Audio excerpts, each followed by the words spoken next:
Welcome to this week's edition of Black Authors Matter TV, where we interview the latest movers and shakers in the African American literary community. You'll meet some old friends, discover new ones, and stay abreast of the latest book developments around the country and even the world. So sit back and relax for the next 2 hours with Black Authors Matter TV co-hosts Gwen Richardson and Dr. Rhonda Lawson.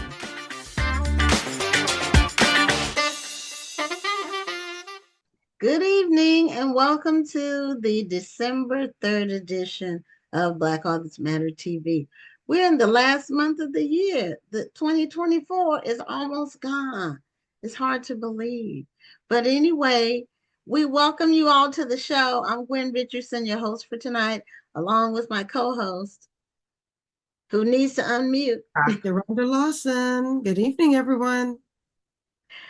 So we are still posting photos from this year's National Black Book Festival. If you all follow us on Facebook or Instagram, you've started to see the photos.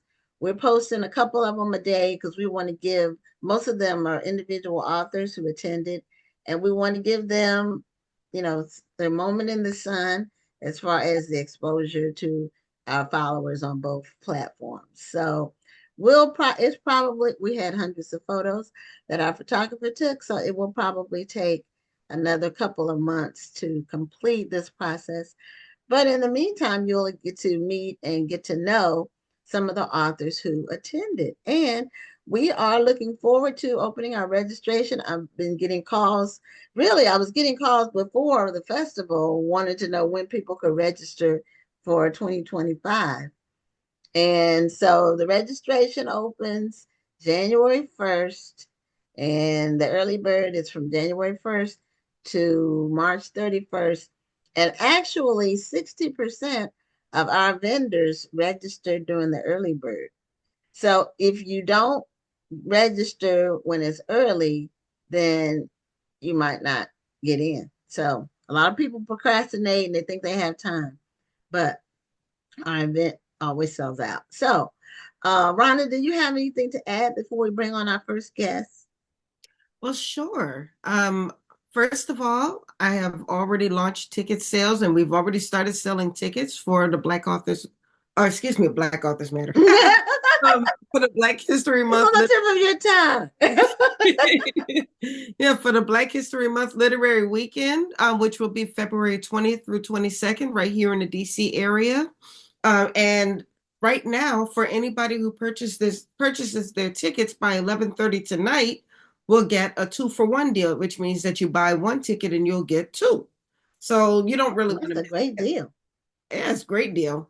And then we're also advertising for our Meet the World Writers Cruise, which will take place August 29th through September 3rd. We're leaving from Miami and we're heading into the Dominican Republic and also to the Bahamas. So I'm really looking forward to that. And Omar Tyree just signed on to be one of our workshop hosts. Oh, okay. Well, that's great. He's supporting your event and then, giving back, and sharing some of his experiences with other writers. Should be a good time. Mm-hmm. I would love to go. I don't think I can go this year because I had to move my cruise for this year for next year to 2026. So that's the one I'm planning for. But who knows? Well, 2026 will be great because that'll be in New Orleans, so it's a little closer to you. Oh, okay. Yeah, I've cruised out of I've cruised out of Florida a couple of times. I don't know if it was Tampa or Fort Lauderdale. I think it's been maybe 3 times. But so it's about cruising. So, and not everything comes out of Galveston. It's only a couple of things you can get from Galveston. So our first guest is signed on, so we're going to admit him. And as you all know, who follow the show, we have Black Odyssey Media authors as our guests on the show because we partner with them to help promote their authors. And also, we try to have them close to, if not on the day of the book release. So in this particular, we have 2 people tonight, actually, that are Black Odyssey Media authors. And both of them, their books came out last Tuesday. So we're close to the book launch time. And our first guest is JC. He's a poet and he's a multi-genre author. And welcome to Black Authors Matter TV. Oh, okay. Let's unmute. I'm sorry. I forgot to ask you to do it. Okay, there we go. Can you hear me? Yes. Yes. Hey, how y'all doing? Doing great. Doing great. So congratulations on your book release. Thank you so much. Thank you. And you were joining us from no need to be nervous because this is like a conversation in your living room or your den or on your patio. This is what this is like. It's not no pressure whatsoever. So what where are you joining us from? From Augusta, Georgia. Oh, okay. Augusta, Georgia. Okay. All right. Well, your book is called Fall of the Order. Yes, and did you have a copy of your book with you? I do. So we can see the cover. Okay. Oh, okay. Now you got me wondering what's through the D? What that's I guess that is like claws, claw marks. Okay. Like scratches, okay. yes. Okay, scratches. Okay. And then the gentleman standing up, he's the main character, we assume. Oh, he depicts the main character. Well, he's something like Men in Black. So not necessarily the main character, but he shows what's going on as far as government stuff. Oh, okay. Okay. All right. Well, this is a little clandestine. I like it. Yeah. And, those kinds of shows are the ones that I should I say enjoy the most? Maybe. I like the CIA type shows. In fact, I just picked up watching 3 new ones. Lioness, that has Zoe Saldana as the main character. It's in season 2. And then The Agency is a brand new show. That one has Richard Gere and his last name is Wright. The guy from American Fiction, Rhonda. Jeffrey Wright? Jeffrey Wright. He's in the Agency. I like him. Yeah, he's in The Agency. And then the other one is The Day of the Jackal, which is on Peacock. So I'm watching all 3 of them, and they're in different various stages of like seasons or whatever episodes, but they all are around the CIA type secret agency, that kind of stuff. So is that what your book is about? Pretty much runs around those corners. It's basically a government organization that kind of rounds up a lot of supernatural, or you say super beings, or people that like have cursed, I guess features like, werewolves, vampires and stuff. And what they do is they gather them in this facility to research and to try to figure out how to use them as weapons. And so the main character, which they've had ever since he was a kid, they are trying to learn how to control him, to use him as a weapon, and also use like his blood and stuff to try to help cure diseases and stuff. But the problem they're having is controlling him, and every time he gets mad, he gets worse. It's a love story. He has a love interest in the story as well, and things break loose when at one of the points where he get mad, and a lot of people just, if I could put it that way, and well, you don't have to give us any spoilers, but okay, it sounds like an interesting situation. Yeah, sounds like a lot going on. There's a lot of adventure with it. Yes. Yeah, I tried to keep it fast paced and on the thriller side, so that, you know what I'm saying, there's never any boring moments to it. So yeah, I've gotten people that already read and text me and been talking about they're waking up with nightmares. They love it and all that stuff. So Oh, they're waking up I'm, with I, nightmares. I did my Well, job. but that means it's good. That means Oh, Yes, that means you ma'am. did a good job with description. Yes, ma'am. So yeah. Okay. where do you get your ideas and your inspiration? Because this is not an easy genre to write in. No, Because if no. you're going to write a thriller, you have to write it in such a way where your reader can not only picture it, but they feel like they're experiencing. You want them to look over their shoulder to see what's going Right. on if they happen to hear a sound in their house. So how do you tap into that? Well, I grew up with my great grandfather, and we always sat in front of the TV, and we always watched movies like Godzilla, King Kong, Frankenstein, Dracula.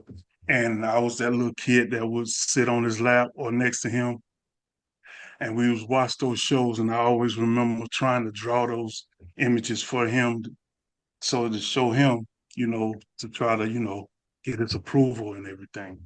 And that Mhm. is just something that's been with me for a long time. And even when I started writing like 15, 20 years ago, when we was doing, because I started off doing film scripts, where we did like little local shoots. And even though my first book is more of a street and hood book, it always been into me. So after writing, let's say I wrote 7 books, dealing with everything from street to espionage to domestic violence.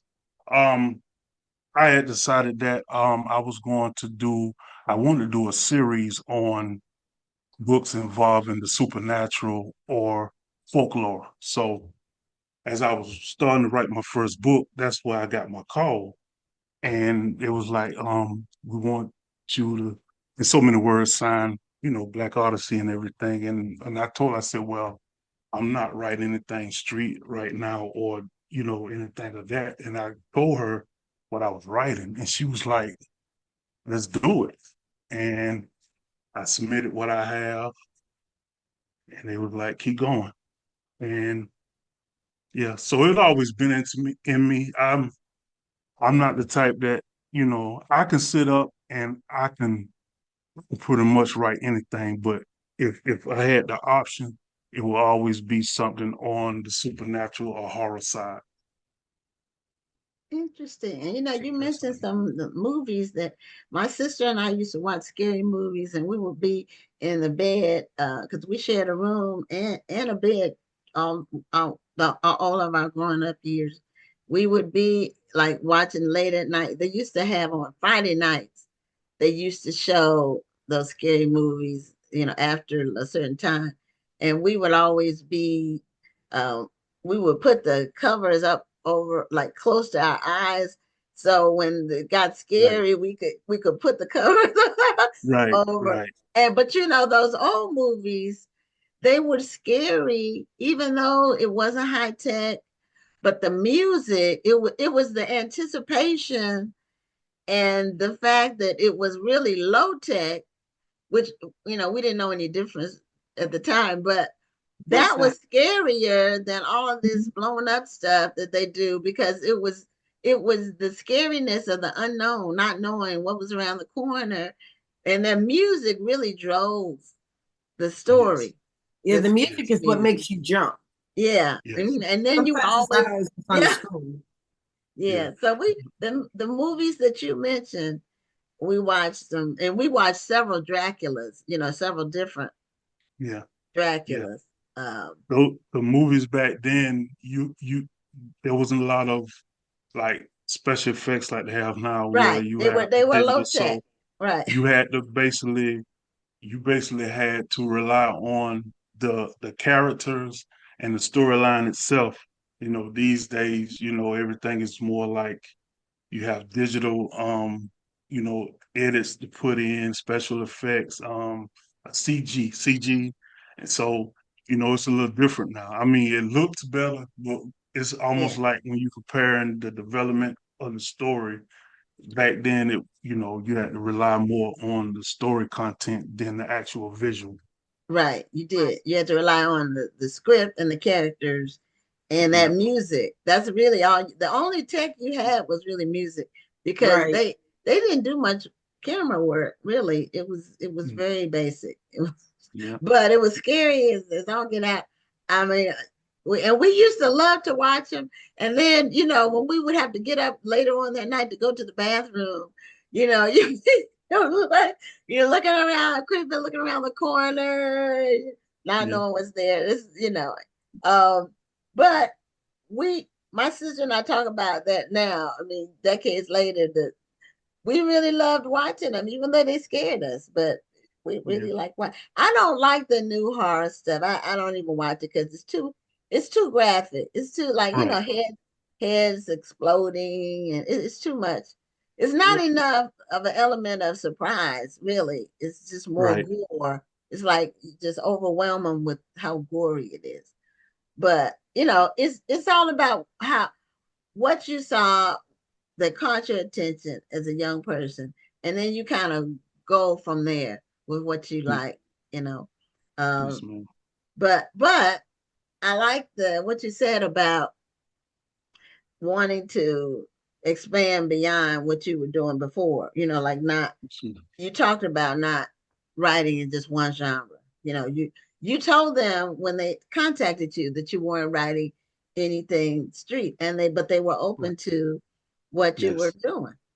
Yes. And that was the beauty of it. And even though I'm working on a sequel to this, if God's given and they continue to keep me on the roster, even the next book I have has nothing to do with horror at all. It's going in a complete different direction. And the scary part for me on that front is I don't know how that's going to affect my followers, you know, the people that follow me and read my books, you know, because they'll be looking for me, they'll fall in love with one type of genre that I write, but then I come out with something else totally, and then they'll be disappointed. That's the only You'll just have scary sets. part about You'll it. just have sets of author. I mean, excuse me, sets of followers. There are going to be people who follow one genre that you write. There's going to be people who follow Mhm. another genre. And as long as you don't leave those people hanging, see that's the danger. Because if Right, you're going to be a multi-genre author, you can't just give them one book and tell them they need to be satisfied. You're going to right, have to okay, write multiple okay, books in those genres because you're going to have to satiate all of those different audiences that you've built. yes, So it's ma'am. not impossible, but it is a challenge. Yes, ma'am. I have so many ideas on stories and so many that sometimes I like even this the last book, Follow the Order, I had to incorporate some ideas in as like background stories to help, complex the story. But I have so many ideas. So many ideas. It ain't funny. So how do you keep track of all of your ideas? Oh, they just stay in my head. Sometimes, like if an idea come across that I really know I want to invest in the future, I'll write it down. I write it down in a tablet and put it aside. And as more ideas come to my head, I go back in there and I write a little note under it.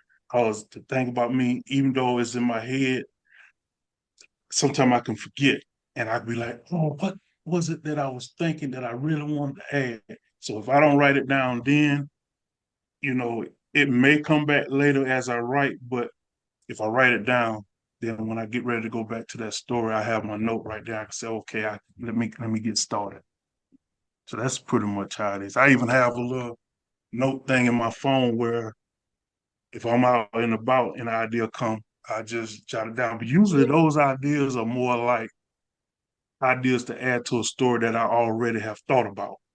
So it's Mhm. just something to keep, I guess like a little outline of stuff that I want to remember. But Well, a as lot of far as authors this, use that note feature on the on your cell phone. I use it mhm, for story ideas or concepts or characters or scenes, you know, right, scenarios. So because you're right about that, an idea may come, or you might see somebody in your when you're out and about. Like I, for one character from my book, I saw somebody in an airport that I thought was a great look right. for the character that I was creating. That's So it. Yeah. the description of the character I got from a person that I saw that looked like the character that I was writing. So, Some people do that, and I've seen some people take magazines and they kind of cut them up. And when they see a person, when they see somebody in a magazine or a book or something that looks like the character, they'll Right. they'll cut that person out of the magazine and they'll make kind of almost like a lookbook. Right. Yes, or ma'am. like kind of like a sort of scrapbook in a way. Yeah, almost like a scrapbook. Yeah, You but that way when you uh-huh. get describe that character, you always have that picture to refer back to. I hadn't heard about people doing that, but it's all kinds of ways to develop stories and maintain stories and come up with ideas for I like books. to use a character profile. I like to actually write out my characters and I write out everything about them, their age, their weight, any habits they have. And I'll make a whole list of my characters with all of those traits. And so that way I can refer to that when it's time to describe my character or when I want to refer to a habit that they might have that will help to move the story along. I put all of That's, that in that list and that helps me out. yeah, Now, I did just you stick started that. to that? I'm sorry. Did you stick to that? Like once you start writing? Well, because when I do it before I start writing, the characters are in my head now. So even if I don't look back at that list, there's because I've done that, they're in my head. But yeah, Okay. it helps me out if I need to refer to something like maybe I forgot something. Maybe I forgot how old a character is, or I forgot what color their eyes are, or something like that. I can go back to it.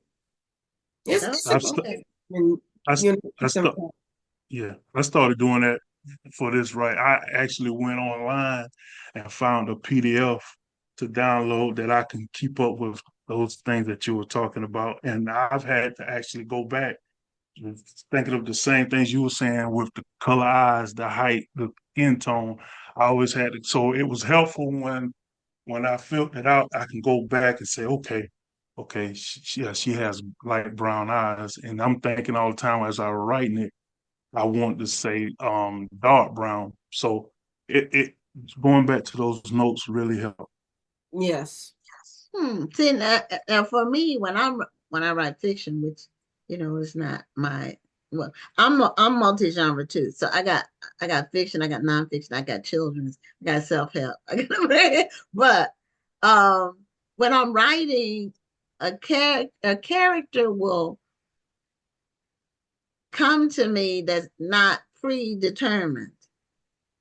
So, and I just like on the fly while I'm writing a certain scene, then, for example, if somebody is going to an office to meet someone, then you say, okay, it has to be a receptionist or a secretary or somebody there. So then that's a character that I didn't even think about at first, but once I'm writing, then I have to think about, well, how does that person look? How do I want to describe it? And you can create some really comical. I try to make some of them a little comical. The descriptions, let's say she had a bad wig on, or, she's something, something like that to just make the reader laugh out loud, even though it's a novel. You do want to have a few laugh out loud moments in there, Yes, you definitely, know. definitely. Yes, I try to use my dialogue for the laugh out moments, but every now and Okay. then I have a character do something that's just so over the top that it's just silly. You just have to laugh about it. But I definitely understand that. Well, sometimes real life can be funnier than fiction. So It can. And when people describe different things that happen, I said, you know what? That scene needs to be in my next novel because that is just too good to not put in a book. So something I heard about something last week on Thanksgiving Day, actually, when family was over, and one of the family members described something. I said that I have to put that in my next novel, which I got to figure out now how to work it in. But it's just so good, it has to be in the book. So what are you doing? What's your next project? And are you with Black Odyssey? Did you do a 1 book deal, a 2 book deal, or a 3 book deal? Well, I recently signed another contract for the sequel. So I'm finishing that up and going to get that turned in sometimes by the end of by this weekend. Oh, After okay. that, yeah, hopefully, and everyone I've done has been a one book deal. So hopefully, you know, they'll have me back, and I can show them a different style of my writing for the upcoming season or whatever. So you So say I'm you're working on the sequel for this book. yes, ma'am. Yes, ma'am. Okay, so it's going to be another suspense. It's oh yeah, it's just a little more less gritty and a little more fast paced. It's going to involve a lot of it's a little more action driven, but still the same concept with the same I say creatures for the benefit of not giving too much away. Mhm. Creatures and bad guys and I don't write heroes. I always write anti-heroes. So and anti-heroes and their situations and stuff. But yeah, I like a good complicated character. I don't Hmm. like Yeah, characters. yeah. Because yeah, I people are was complicated. yeah, yeah. So, It is. But I'm the, for the people that are have started reading and the feedback I've gotten from people, like I had a guy text me this morning telling me he cursing me out because he had nightmares about one of the creatures in there, and then he was like, "Man, I'm loving it," and and I just told him I appreciate it, and he said that he had a few more chapters to go, and then he'll hopefully he'll write me a good review. So uh, well, I, now I'm scared to read the book if it's going to give me nightmares. I don't, I don't want to have any nightmares. But I think it's great that you're writing in the particular genre. The horror genre is a growing genre among Black writers. I'm finding more and more. We've had several of them on the Horror show. and fantasy. Yes, yes, both of those. yeah, And yeah, it could be a fact that there are so many other genres out, like your street lits, your domestic, contemporary. That I think that a lot of people is trying to try stuff different. I know I am. So because they're kind yeah, of saturated. yes, ma'am. Yeah. So you So can get like the black author with a lead black role, because that was the deal that I had struck with Black Odyssey. As long as the main character was black, then I can write whatever I need to. So Well, so yeah. how did you come upon Black Odyssey? How did you decide that this is where you wanted to go? Well, I've been self-published for like my last 7 books. I had a couple of offers, but I never really signed. I will take this back. My first book had 2 publishing companies, but there was the kind that you pay to publish a book. I think it's called what is called print the I can't remember. I always get the On name demand. print on confused. demand or boutique Yeah, print publishers. the man. Yes, yes. And I paid someone to put it out, and I learned so much from that. Oh my goodness! And to the point where I said, "Well, I'm just going to self-publish my other books." I ended up doing a 2 books with Author Untamed. We wrote 2 books together called The Contract, Yeah. and did very well. And then after that, about a year later, I was offered, what I'm saying, what I was working on, and if I was interested in signing. I was like, absolutely, because she was involved. I knew that it would be the right move. So Okay. that's how I started.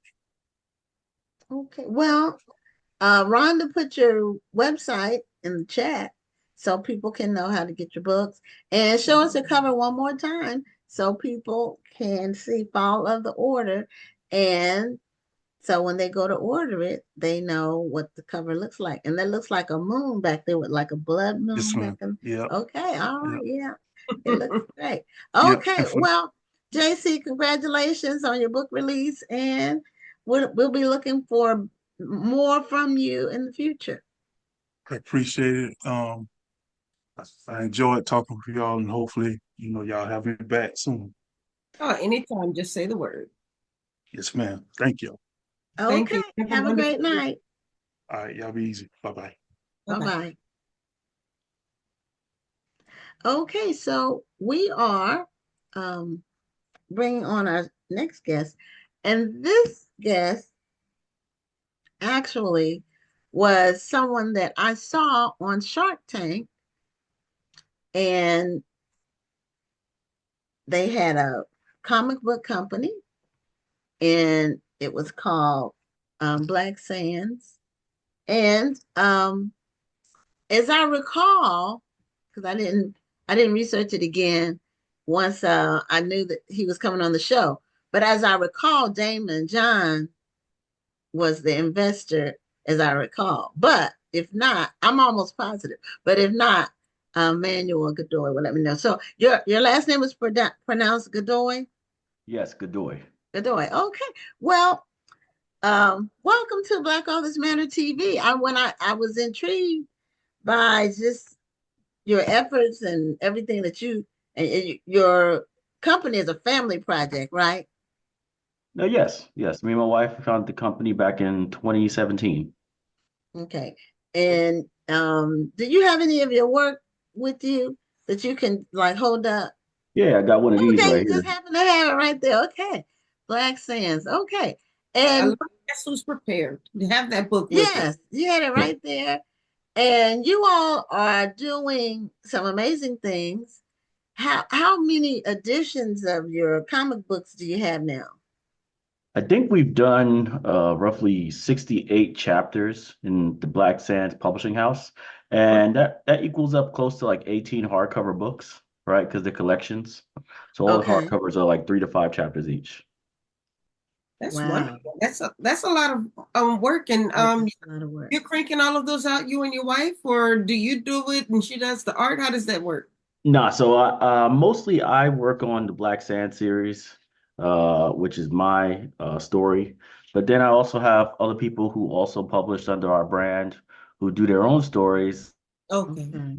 mostly about ancient African civilizations and stuff like that. And we just fund everything and publish the titles and get it out there, you know. So we're more of the publishing side when it comes to those titles, but they're still Okay. part of our catalog. Oh, of Okay. course. Well, that's great. So, And if you want an example of that, okay. I guess this would be a good example.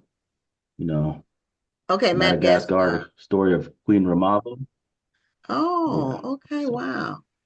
So, who does all your different kind of stuff. illustrations? Do you have many illustrators, or how who does the illustrative work? Yeah, we got tons of illustrators, but the my main one, my main artist is David Lenneman. He's been working with me since 2016, like before we even started the company, right?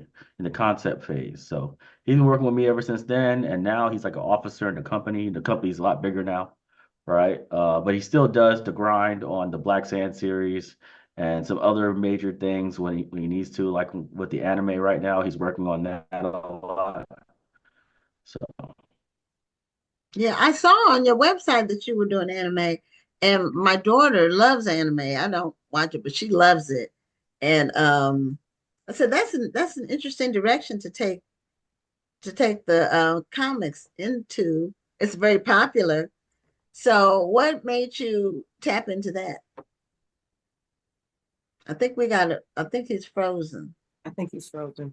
well, I think the main thing for me, Back. Okay, go ahead. which Frozen, mine? Yeah, you're frozen. Yeah, you're frozen. Your picture's frozen, but we can Am I still hear am you. I frozen? Yes. You want me to relog in? I could always do that. If sure. Sometime if you keep going, it'll unfreeze. But if not, then we Would can you like me to opt to do relog that. in? Yeah, if you want to log out and log right back in, we'll let you right back in. Yeah, because it's still frozen now. So And it always freezes on the All craziest right. look. it does. So yeah, just log back in and we'll readmit you. There we go. Yeah. So but when I saw it on Shark Tank, I've been watching Shark Tank for 10 years, I want to say at least. Yeah, I watch Shark Tank as well. I don't watch it Watch it every every week. time it comes on, but I record it. So Yeah, sometimes I I record it, so I watch it every episode. Mhm. And they have a new black investor now, a sports guy. I can't call his name, but he's somebody new that they hadn't had before. Is he a regular And or is he just a guest judge? he's been Or on a couple of episodes in this new season. So he's invested in some things. So he's a part owner of Atlanta Falcons, I think. But I just can't call his name right now. But whenever I see black people on there with ideas, I um, like when they have good ideas. Well, anybody. I like when they have a but good yes, idea. I They've do actually too. thought through. Yeah. Mhm. Some of the people who come on the show, I'm like, what producer let you on the show? They just let you on the show to laugh at you, didn't they? Yeah, or some things just aren't viable. There's some probably it's too narrow. Uh, or the ones that say we have 1 point whatever $1 million in revenue, but they're still not profitable. So, you know, That is scary. When you're making that much money and you're still not profitable. you can spend a lot of money in business and not make a Oh, profit. no, but no, you absolutely can. I'm just saying it's scary when you know Oh, that I'm you're sure. bringing in $1 million and you're still not turning a profit. Yeah. That's there's a lot of overhead going on. Yes. Some Maybe you people need spend too this much on overhead or marketing. Like you you can spend a lot on advertising and you need to advertise. But if you're spending $150 for for your customer acquisition cost and your product is only a $50 product, that's not good math. right, exactly. So, or some of them say they have borrowed a lot of money. You have to pay that back. They have a lot of debt, or they've already given so much of the equity in their company that there's really not that much that they have to give on Shark Tank. And they normally, if you come in there and say Good to say 5%, it sounds good to say I'll give you a piece of my company, but if you give 5% of your company here and 5% of your company there, and somebody else owns 50%, I had a guy come to me once who wanted me to do all of this work for him. He said, I'm going to give you a piece of my company. And then I started to look at him like, well, you only own 50% of your company. So, and you've already given 5% to somebody else. So now 5% is going to come to me. This is not going to pay for the things that you're asking me to do for you. well, and plus, if it's not profitable, you're not going to get anything Exactly. unless he's paying you as a contractor or whatever for your work. But if he's That's doing what work that's in what I'm exchange saying. for equity, then that could be a bottomless pit of work that you never get Exactly. compensated for. You know, Exactly. get your money up front if you can.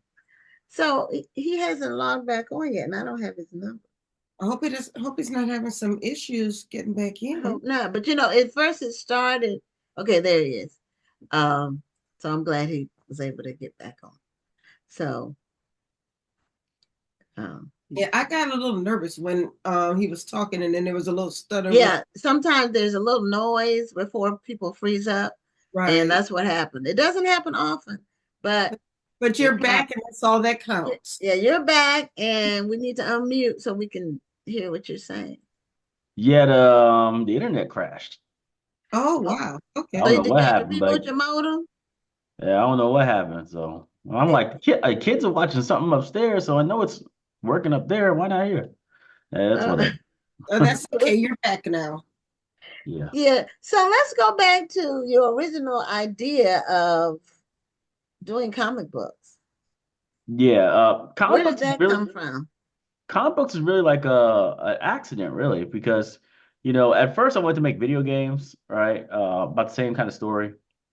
But I realized that video games is just way too expensive, especially if something like the first thing you ever do is like, 60 to $100,000 thing, right? And I just felt like that was just a bridge too far.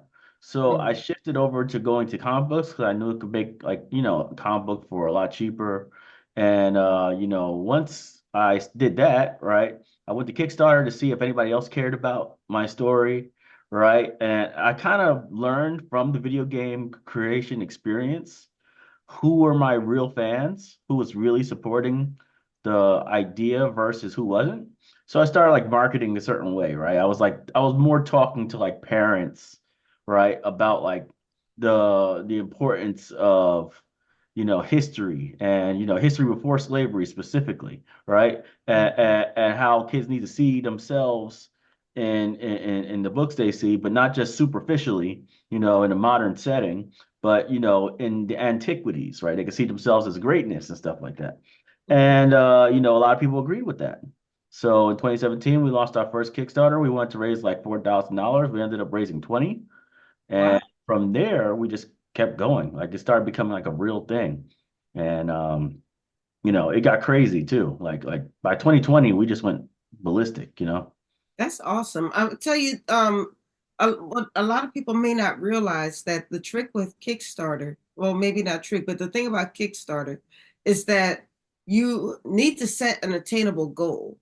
Yeah. Because if you don't reach that goal, you won't get anything. Let's say your goal was $10,000 and you only raised eight. They're not going to give you that eight. You have to raise the $10,000. So the fact that you set your goal at 4,000 and were able to get 20, first of all, that's amazing. Second of all, what was it? Do you think that was resonating with people? How were you able to get those big numbers? I think it was mostly the messaging, right? So it's like you got to be able to, I was pretty decent on social media. I'd say I had like a decent following on Facebook, maybe 20, 30,000 followers, something like that. Instagram was just starting off, had like 5,000, 10,000 followers there, right? I think it was just like back then, organic reach was very good. Mhm. Not like today, but back then Right, you could have a right. business page on Facebook and it would get, That, the Right. 1,000 shares, that's right? You'd be what like, I oh, told people was when before Facebook forced you to pay, you could yeah, build a real strong the audience. ancient times. Yeah. So I had a really good meme game back then. I used to always make pictures of Black Sands characters and then say like, 90% of the people who bought this comic, did it so their kids could see themselves in ancient history, yada yada yada, right? And those kind of vibes was something that people were clicking with and be like, oh yeah, I got to get this for my kid, yada yada yada. So at the end of the day, I had a lot of people who were supporting who were never planning on ever reading a comic book in their life. Right? But Okay. doing it specifically for the cause, right? Okay. And I do believe that Black Sands Entertainment as itself is a edutainment company, right? Not a comic book company, but an Mhm. edutainment company. And the overwhelming amount of supporters are people who don't care about comic books, but care about Black Sands, right? They don't care at all about comic books. It's more Black Sands is more important. History is more important. Positive images of Black families is more important, right? And Yeah. that's kind of what we do. Okay. When I saw the Shark Tank episode, that seemed like what Damon was attracted to. No, yeah, yeah. It was actually Kevin Hart that was there that day. Oh, So it's Damon Kevin wasn't Hart. there. That's Yeah. right. That's right. See, it's only one black person at a time. So I had to try to remember which one it I know, was. right? Gotta have a quota. No, it Can't was have too Kevin many. Hart. Because Kevin Hart wasn't on that many episodes. He was only on for a short period of time. I've been watching Shark Tank. Yeah, actually, the way I learned about Shark Tank, my daughter was in high school in, I think, an accounting class, or it was one of her high school business classes. They watched Shark Tank. That was my first time hearing about it. So she's 28 now. So I think she Mhm. was 16. And I've been watching it ever since. So that's 12 years. I watch it all the time. It's really, really, I just like, I'm an entrepreneur at heart. And so I've been one all my adult life pretty much. So people who are willing to risk it all, they come up with an idea and they have the passion and they put the work in and I just love to hear about the story. So Yeah, and I they, watch they it got to because know of the that. numbers too. I think Shark Tank, as far as like, if you want to get actual learning from Shark Tank, it's what you need to know about your Yeah, company on a yeah, daily basis, right? It's like a yeah, lot of people don't know what's their profit margin or what the heck their net receipts were for the end of the year. He said, "Oh man, I made 800,000 this year. Great job, man." He's yeah. like, But you "And I owe lost. 300,000 to the bank." I'm like, wait a second, this is not a good look, Yeah, you right? lost money on every sale. Yeah, yeah, yeah, yeah. You know, So, but so it's good though. How did two questions. What inspired you to say, you know what, I think I'm gonna go on Shark Tank? And then what did you do to prepare? Well, the funny thing was, I applied for Shark Tank for about 4 years straight, and then I stopped applying after a while because I was like, man, these guys are never gonna pull me up, right? And then randomly, they called me. The year Wow. I didn't apply, they were like, "Hey, your company's doing pretty well. I was wondering if you wanted to be on the show. We never had comic books before." I'm like, "What?" So I'm like, "Yeah, of course I'll be on the show, right?" Yeah. And by then I was killing it. I was killing it by then. So I knew no matter what, I was gonna get an offer, period. Because there's no way a company doing the numbers I was doing at the time was gonna not get an offer. By the Mm, time I got on the show, I had already done like $2.5 million in sales, right? I already done that's like a great. ridiculous amount of like damage, Hmm. and I knew all my numbers, knew everything else. I was like, yeah, we about to kill them when we get on there. And they called me up and they said maybe like 3 weeks before the taping. And they're like, Okay. "Hey, just to let you know, I got some good news and I got some bad news." And I was like, "All right, give me the bad news first. I want drama, right?" He said the bad news is Damon John ain't gonna be there that day. And I'm like, "Damn, man, that's probably the guy that's gonna be the most resonated with the story, right?" So I'm like, "Oh." He said, "But I do have some good news." And he's like, "Okay, what's the good news?" He said, "Good news is Kevin Hart's gonna be there." I'm like, "Kevin Hart?" So I'm like, Damon got upgraded, right? So I'm like, cool. Well, listen, if I win him over, then it's game over because he's the entertainment guy. So he Yeah. does his mm. movies and stuff like that. So if I can do Right. that, I've proven it, right? So we got the deal on the show, right? Hmm. Now we ended up not doing the deal at the end of the day because there's just so much control. I don't want to lose my power. I don't lose my ability to actually run my own company, right? Running on other people's time too sucks. So it's like they Mm. got a lot of things going on. You gotta wait and wait and wait, and And the eventually, whole point in being an entrepreneur is that you don't have to wait for somebody. yeah, you don't want to wait. You You can don't just want to wait. take So action yourself. Well, the good thing though is that being on the show gives you a lot of Yeah. exposure. Yeah. The yeah, exposure and is great. legitimacy. Nobody can Yes. argue that you're just some random comic book creator. You're like, Right. um, Right. run a So a lot of multi-billion-dollar people, business. I think a lot of people go on the show not even wanting a deal because Yeah. what they present is so small as far as equity. Well, You, but the some of the exposure have called people out on that, and they say you don't they even need have, a deal. yeah, You're they just here have. for the exposure. Yeah, especially Mark Cuban is normally the one that says that. You didn't really want a deal. You're not here to get a deal. So But it's on the great day exposure. on the day that you went on the show, who do you feel was, because we only see about maybe 10 minutes of it, but from what I understand, these pitch sessions, you're in there for a couple hours sometimes. Yeah, yeah. So it was about a 40-minute session, right? And Okay. I would say Okay. Barbara was the only one who didn't throw an offer out there, right? But Okay. everybody else was throwing offers out there.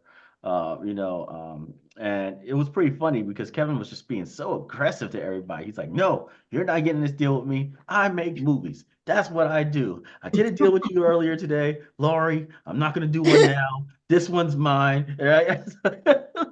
Lori's like, "I just read through every single page of this book, and I think women in America will love this no matter who they are. This is amazing. Together. You're not getting in this deal, Laurie. I already had one with you. It's my deal. I make movies. I do this. And I ain't trying to be a jerk about anything, but I make movies. That's what I do." I'm like, Kevin, man. Yeah, he Like I he was, Like, was calm down, aggressive, but start he was talking. he was only on there for like maybe 4 or 5 episodes. Yeah, he's only two episodes. You know, the special guests they show up only like twice or something. But Oh, okay. I knew it was a limited number because Damon is the resident black investor. Uh, but But he's then, the original. He was on the show since yeah, the he beginning. was since the beginning. But they've had, um, they have that new guy that's the part owner of the Falcons, Atlanta uh, Falcons. I don't remember his name, but he's a new guy that they have on this season. That Mhm. he's been on a few episodes. And it seems like they've had somebody else black on too, but I can't. I've been watching it for 12 years and I don't think I miss any episode because I record it. And so Yeah. if I'm not, I just watch it later on. Yeah, And I just go one ahead. thing is like when it came like the Shark Tank deal fell through, right? Because it wasn't moving fast enough. But eventually I got a new deal with Carl Reed, who just left Lion Forge. He was the president of Lion Forge Animation for the entire time it was created. He was a co-founder of that. And when he left, he only left because he was sick of doing these huge big budget movies that take like 3 or 4 years, $80 million for like Transformers or something. And it's like you're not gonna make any money on this. It's a project made for vanity's sake to say you made a Transformer movie. And he's like, it just don't make any sense. We got a lot of pitches that come to us all the time that we think will be banger movies that we could do for like 5 million. You guys won't let me do it. So he left. He made his own stuff. He was always talking to us. He was interested in Film Black Sands back with Lion Forge. And when he came independent, he went there. And we started working on this production now. So the anime that we're working on, we already raised $1.1 million through the fans on WeFunder. That's currently going on right now, right? Okay. And we also, so he brings his own set of skills, which is all the animation side. That means recruitment, distribution, all the legal mumbo jumbo that we're gonna have to do in the future, licensing, merchandising, all that stuff. And what I bring is a rabid fans who not only hit the like button, but actually invest, right? I think we had prior to running out of investors, because we literally like we got every single investor we possibly could in our own community, right? And we ran out. Once we ran out, we had about $950,000 raised in like a week, right? Through our fans, and the average investment was You about say $950,000 in a In week? a week. yeah in a week. That's Yeah. amazing. That's Wow. great. Yeah, and then the average investment was about $900. So you think about grandparents, regular parents, right? Teachers, Mhm. lawyers, doctors, whatever, from our community, and the average investment was $900. So they were going pretty hard on that one. And now we're at 1.1, million and stuff like that. We're still moving the table, but we don't really get much media attention. So everything has to be done organically through like social media. I never Mhm. liked that because they pick and choose what they want to have out there. But that's the life right now. But it's fine because we already did so much that we have production on the roll array. We're already mostly through episode 1 of Black Sands. We just did a whole bunch of like the voice acting, casting and stuff. So all that stuff's done, and they're in the studio doing the work now. TC Carson, Eddie Griffin, they already did all their line work for the entire thing, and TC Carson freaking killed it, right? So and Deborah Wilson's about to get in there as well. So we have some celebrity power. We got some regular animation star power in there. We have an amazing Get to see it.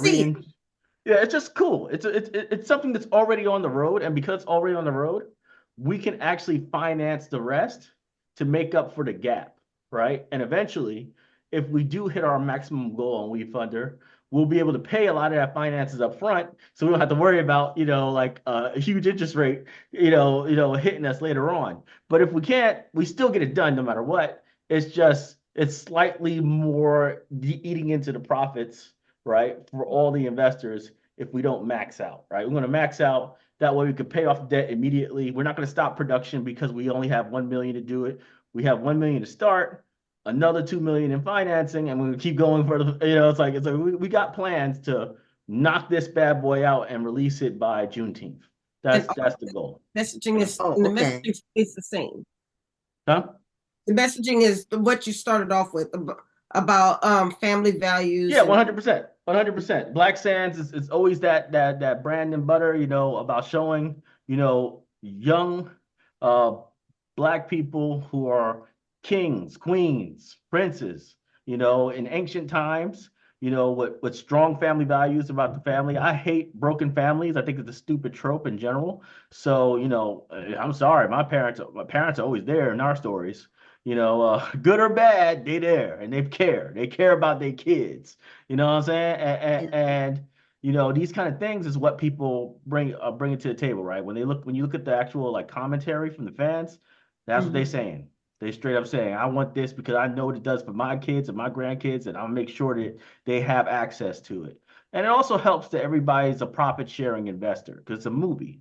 So there's no stock involved, there's no 10-year plan, right? Hits the movie theaters 2 months later, checks are being cut, right? Here's your percentage. Oh, okay. So it's gonna be in theaters, or are you gonna do In streaming? theaters. In Oh, theaters. oh, Yeah, it okay. might be on streaming session platform like eventually after Hmm. that, but in theaters on So release, first no is matter gonna what. be a release in theaters first. So this is going to be one heck of a Juneteenth. Oh, we hope we make that date, man. That date matters, So Yes, it's symbolic release date. And now you talked about the fact that you didn't want to give up too much control. And I just want you to talk a little bit about that. A lot of people that when they're looking for investors, and I've had investors in a couple of ventures I've had, um, people don't realize that you give up what you may give up, depending on the kind of deal it is. yeah, Not every investment is a good idea. Like if they want 80% of your company, then it's not your company anymore. yeah. Well, the main thing is this, right? Uh, one golden rule I have when it comes to investors is never let someone pay for an investment because what they pay is what it's worth. They don't have to give a single thing more than the cash that they gave to you. And then they can just walk away and take whatever piece of that company you have with them for the rest of their life, whatever they're doing, right? Especially if it's profit sharing, then it's a really big deal that they have something to bring to it. Now, fans is another thing, right? Because in that case, they have zero influence on the company, right? So while I'm out here getting fan investments and stuff like that, they have zero say on what Black Sands does. Okay. So, it's more like financing on better terms, right? It's Right. like, Or it's like, like like buying stocks. yeah, Well, without going to the shareholders meeting or yeah, whatever, so Mm, so you gotta understand that, but there's two types of investments you should always look for. One is someone who's purchasing, but you need that money for a very specific thing, right? That's mm, gonna get you to a certain level. It's guaranteed. It's not something that's like, oh, we might be able to do something with this. It has to be a guarantee you're going for with that money. Otherwise, don't take the money, right? You gotta make sure that happens. The other kind of investor is somebody who's a strategic partner, and in those strategic partner situations which is like what the Shark Tank deal should have been, right? You refuse the money, which is what I did, right? And then you say, hey, I'm gonna release the stock on a schedule so long as you hit certain milestones, the things that you said on TV, so long as you start right. moving that thing in that direction, then I'll give you the stock and you don't have to pay for it at all. What it does is it protects your company's value because if they're not paying for your stock, what is their sweat equity worth? Whatever the hell you say it is. Kevin Hart's working for you, that's $10 million, right? Whatever you want to say it's worth, right? Because that's at that point, what is their sweat equity worth? Period. He says, secondly, it protects you in case people decide not to do anything, right? So if they're too slow, they whatever, or they want to change their mind, you can just say, well, I guess we're not going to do the deal, right? Like you didn't follow the obligations on the contract. Mhm. So that was the way I got out very easily. I didn't take the money. And because I didn't take the money, 7 months later, when things weren't working out, I just walked, right? It's like hey, nobody's doing anything. So, I got to go, You went right? in with some business acumen because the average person going on that show would probably not be thinking on the level that you were, and they'd be happy to get a deal. Yeah, remember, there was like 500,000 for 30%. If I took that deal, one, I've massively devalued my company, regardless of how valuable they are. It's still massive devaluation from the $10 million valuation I already had. right? Mhm. So it would hurt the current investors. And secondly, if they gave me that 500K, right, then they don't have to do anything. They could say they're gonna do this to any other, but no, Right. they Right. paid $500,000 for that 30%. Right. Right. There was nothing else attached. Yeah. You A lot know, of times so they'll say on there, well, you need us because we have all these, we're gonna work for you and all this. And when you invest in 40 deals, I'm just using 40 as a number. There's only so much of you that there is there's only that so you much of you, right? so There's only so much of you. yeah. So, um but I heard recently that Mark Cuban said he was in the net negative on his investments. That was in the news, in the business It news happens sometimes. You take a lot of on bets. If something right, doesn't hit it out the park, most of the time you're looking for one that's going to hit out the park, right. right? Everybody else is a loss, but if you lose 300,000 here, 400,000 here, but Yeah. and you do that, and you lost 20 million across like 40 companies, and then you have one company that somehow got to like 800 million, right? And now your split is like 120 million. Like, hey, okay, I made it. Right. Yeah. So, and it's Well, fun. I think they this do it for fun. I don't think they even do it it's just fun to be part of the cogs and wheels of new stuff, you know. yeah, and when you're a billionaire, you gotta do something for fun. So anyway, Emmanuel, we're at the end of our time. This has been very educational. I'm so excited about your success. Show your comic book one more time, just so people can see the work, and they can go on your website or is it Yeah, in? blacksands.com. So Okay, blacksands.com. blacksands.com, they can Okay, get the books and they can click the link under the investment button to actually go to the We Funder campaign and become one of the 1,200 investors that we have so far. So Wonderful. Well, okay. we did put your website in the chat so everybody can go out and support this comic book and support you because you Support guys Black Sands. Did amazing work. Thanks so thank you. much for being on the show. See you later. have a great one. Okay. Good night.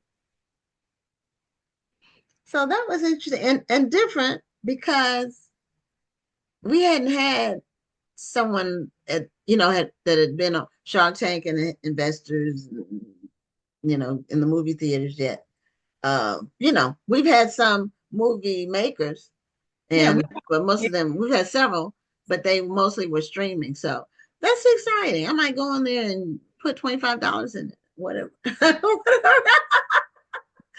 So anyway, I think it's great that it's like an open investment, mhm. so anybody can do it if they support the work. So we said we were going to have two authors from Black Odyssey Media on the show tonight. And this is our second one for tonight, Aries Skye. And she's been on the show before. In fact, see, she has on her Black Authors Matter t-shirt. So Yay. yay. So she's back with another book and she writes about Black love. That's her niche and her passion. And welcome back, Aries Skye, to Black Authors Matter TV. Hello, hello. It's good to be back. Thank you guys for having me. Thank you for Yeah, being here. thanks for coming Thank back. And you. I didn't realize that the reason why your name is Aries Skye is because you're an Aries. I don't know if I picked that up on the Yes. last time. Did you, Rhonda? Did you know that?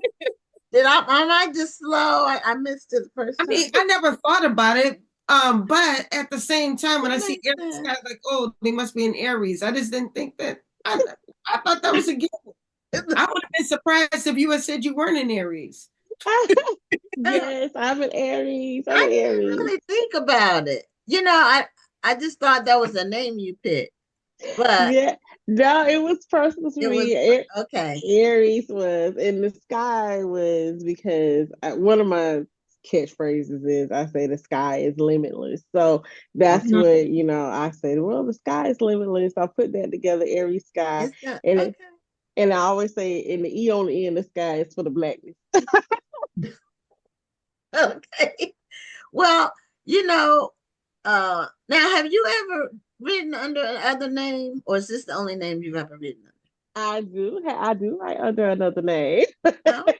Yes. It's That's not under McCoy. it's not a secret. I'll tell you. I don't, I say it if it's brought up. But yeah, it's not too hard to find me. I'll talk about it sometimes, but I also write under Untamed. Oh, Arthur Untamed. Yes. Oh, Man, okay. we heard that All name right. We earlier. heard that name earlier from JC. Yes. But we had heard it before from somebody else. I think they were with Black Odyssey. And so, Yeah. okay. And Tyson and I wrote Soldiers of Love together. So That's what it is. That's what it is. Okay. So I said, this untamed person is making some moves. she is. She moved on over to Aries Sky. So you have your new book that came out last Tuesday, Yes. and it's called Love on the Rebound. Yes. And your other book was Love on, what is the fifth floor or the eighth floor or the elevator? On the ninth floor. Ninth floor. I just was going from memory. She said she I, was somebody's floor. I was going from memory. I knew it was love, and I remember it being on a floor, a numbered Yeah. floor, but I didn't remember which floor it was. Okay, so Love on the Rebound is the new book, and is this like a series? It's a standalone series. So what I say is you can actually read, like if you pick up each book, you wouldn't have to read the other book in order to like understand what's going on in this one. But it also serves for you to get the full scope. So it's like if you do read Love on the Ninth Floor, then you get, to see how Nisi and Kanan met, because in Love on the Rebound, they actually get married in this story. So their wedding scene actually is displayed. But you don't miss anything because you know that they're a couple. This is actually focused on her middle sister, which is Angela and Kinston, which is unique because Angela is Nisi's older sister and Kinston is Kanan's older brother. So you still see the old, like the people from Love on the Ninth Floor, but it's just centered around Angela and Kinston. Oh, okay, okay. Okay. So you said you write about Black love, and that's just what makes you get up in the morning, so to speak. Yeah. Um, Yes. so and you've been writing about that for how many years?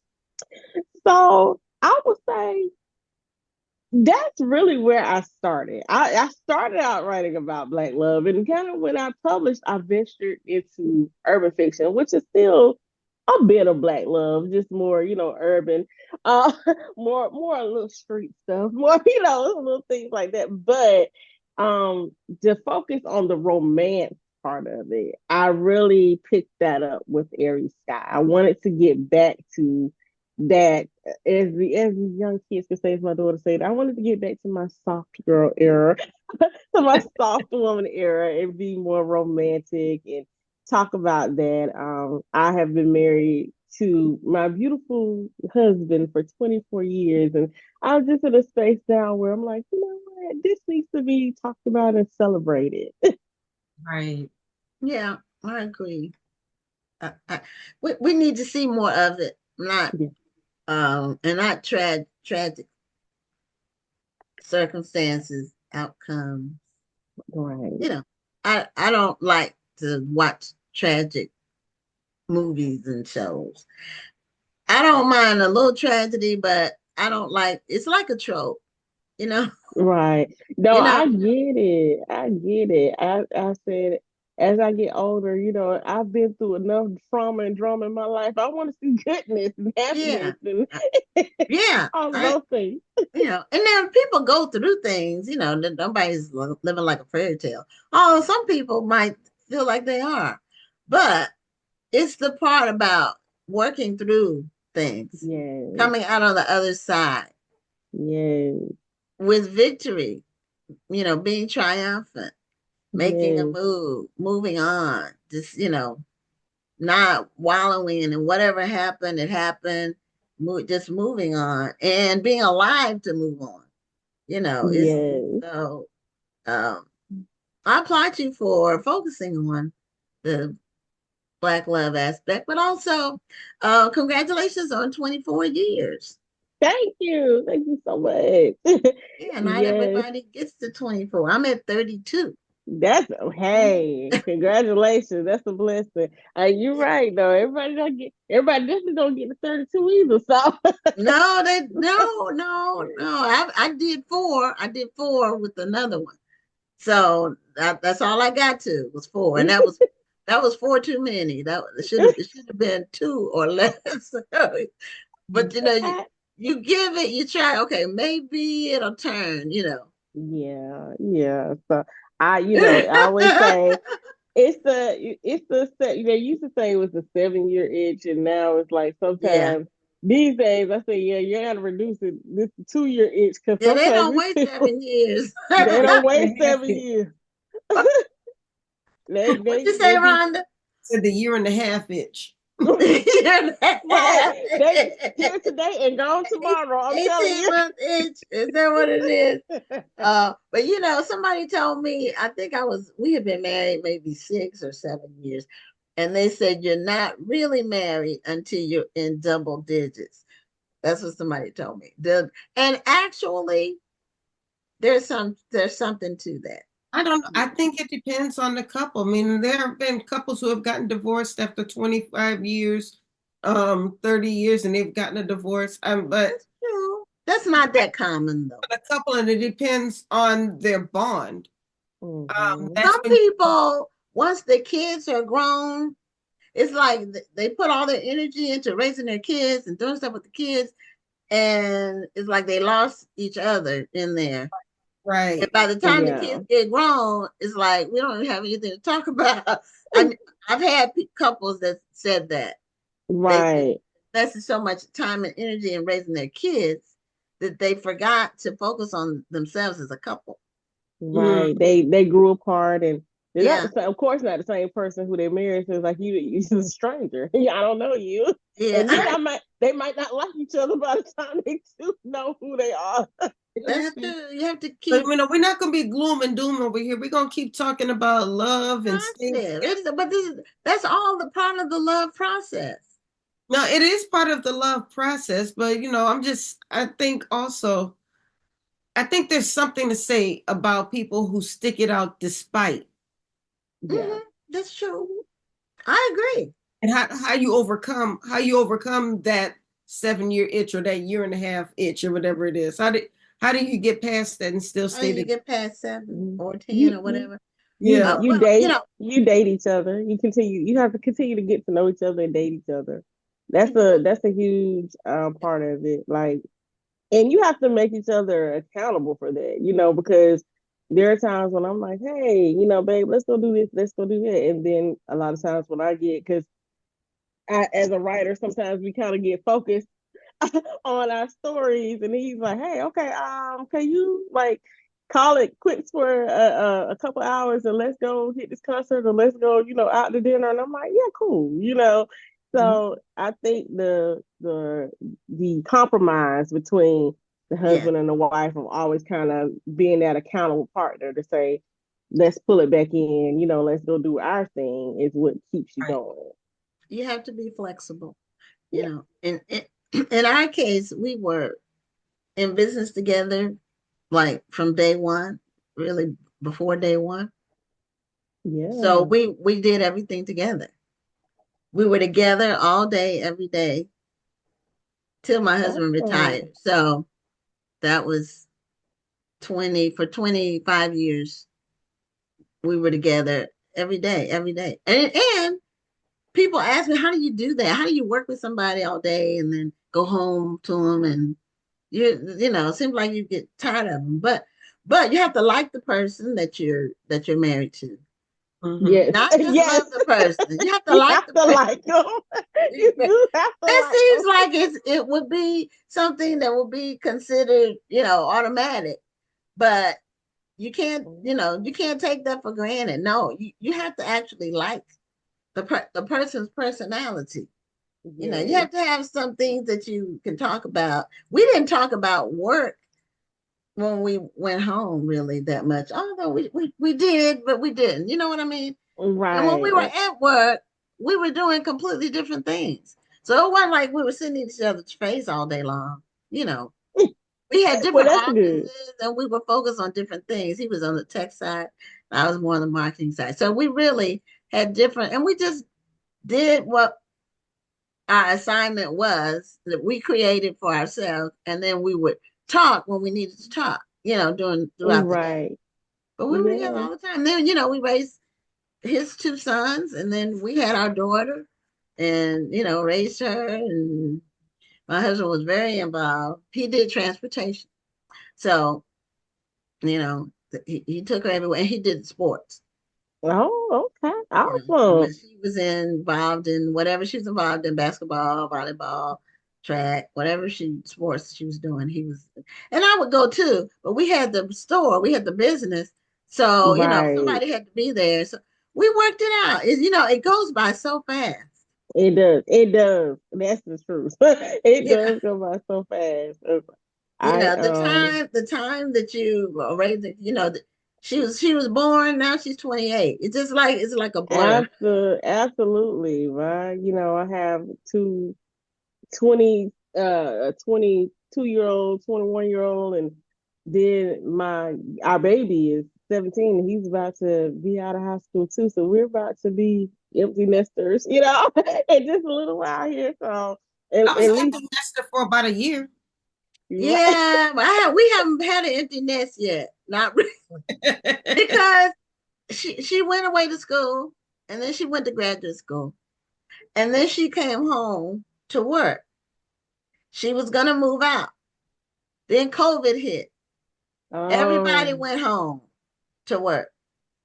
So she just then the cost of housing went up, mm-hmm, because she wasn't gonna rent. She really wanted to buy.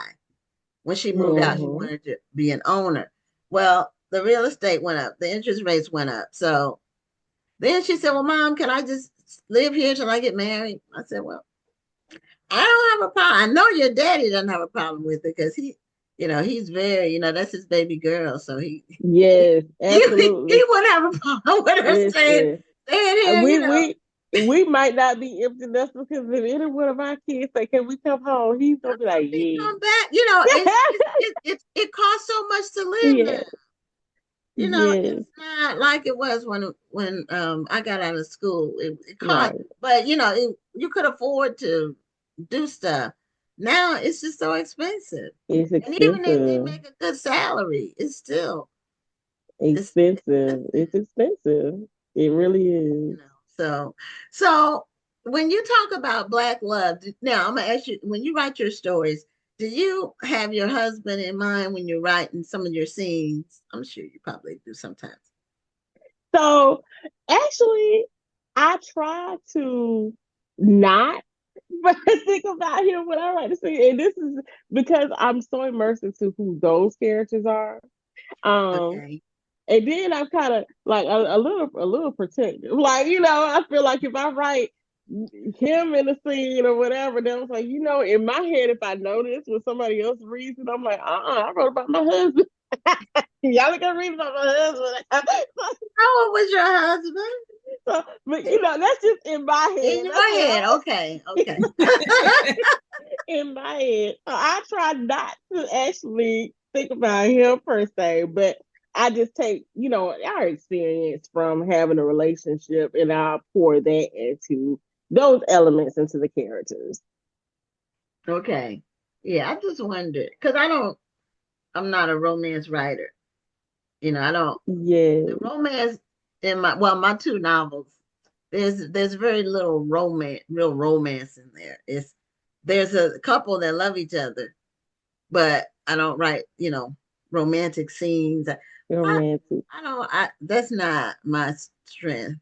I would have a hard time figuring out what to do. And then I would, it would just be too hard for me. But I like a little more action, have a Yes. villain. I like to develop a villain that um The Now, they romance can have some villains too. Now, it just they depends on can, but it just depends on that's who true it too. is. I've read some books like that, and I really, really admire people who are able to weave that into the action.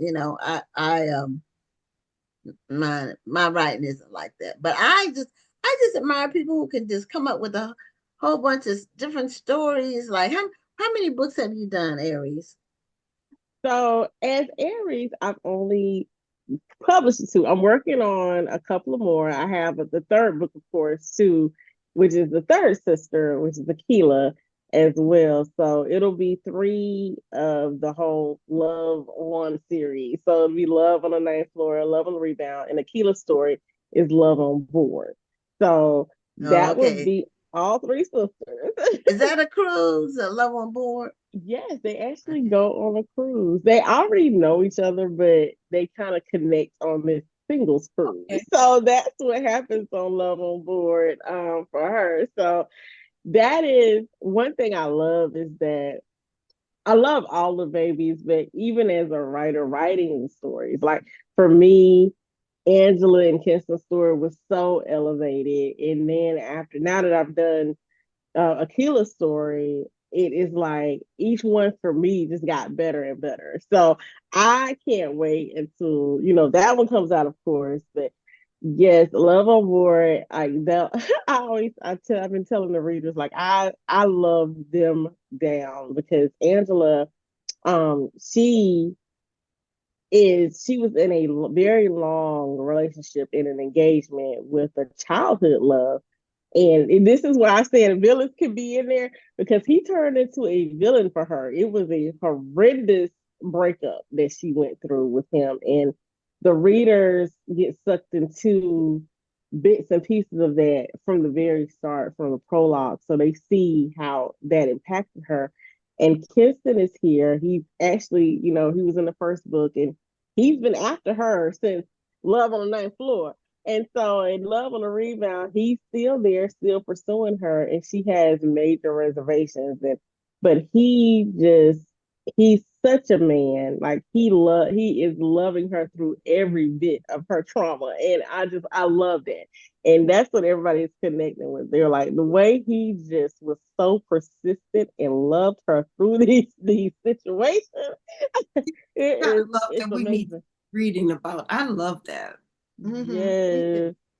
We do. Yes, Do you he have a is. copy of Love on the Rebound? I meant to ask you that. I do have a That was good. copy of it. I want to see how now some of the colors are kind of Uh-uh. similar to Love on the, is it the ninth floor? Was it Yes. the eighth floor?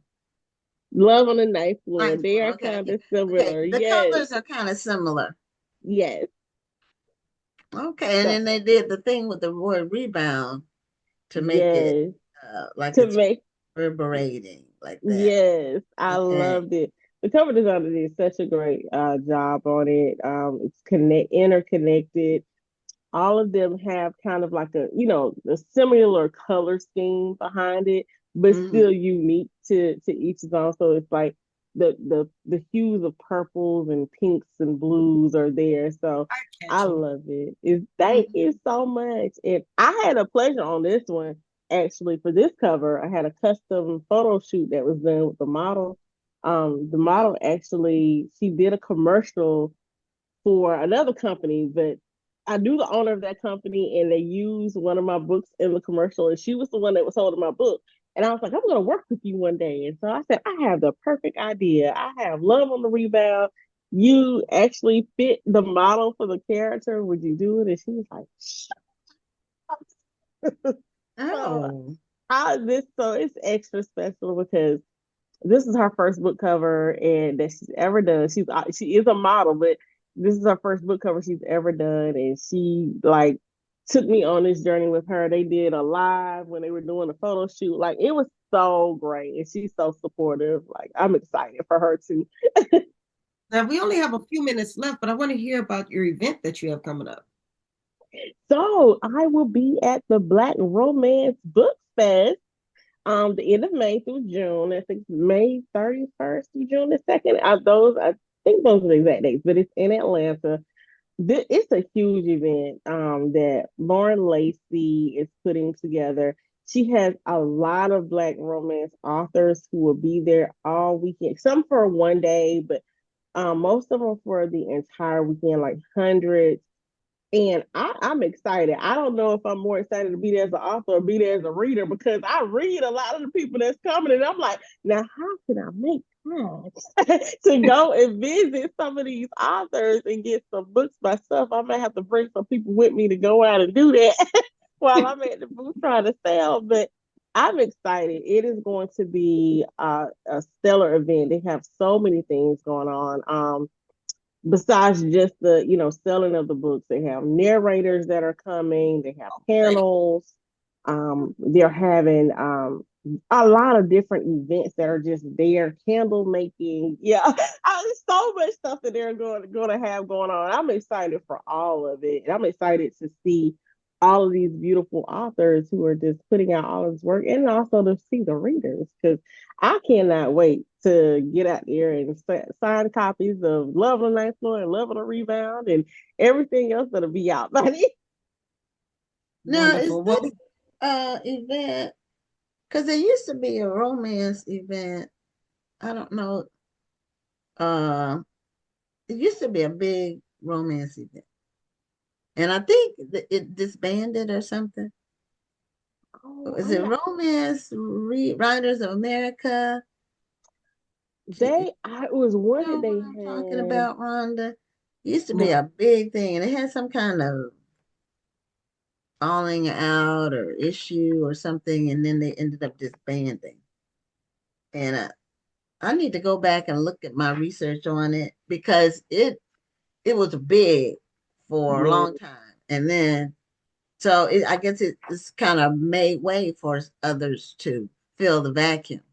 yes, this one I is did the put first. the I did put the website for Black Romance Book Fest in the chat, and I'm taking a look at it, and you have some heavy hitters you're going to be surrounded by. Yes, I love it. I know Kennedy Ryan will be there. If I'm not mistaken, Farrah Rakan will be there. It's so many, so Looking many at Vanessa people. Riley, Vanessa Miller, Yes, Monica Walters, Julian Winters, Casey Mills. yes. Farrah's there too. Mm-hmm. Yes, you're gonna be in some good company, girl. I sure will. I'm excited to be there with them too. Hence why I said it's like I am like excited to be there, both as an author, and then I'm like, oh, but I want to. It's like I want You're to go gonna be there as an author and a reader. And a there. reader. Right, right. I got to figure out what day I can be the reader. Well, some of the romance authors are writing other genres too. Yes, Not, like you said you started off, you did do some urban fiction or street fiction. yes, Is that what you told me? But I know Vanessa Riley, she does romance, and then she does these thick historical fiction novels that are like a Bible. yes, Bible. yes. And Vanessa does Christian fiction, but she's kind of Vanessa Miller.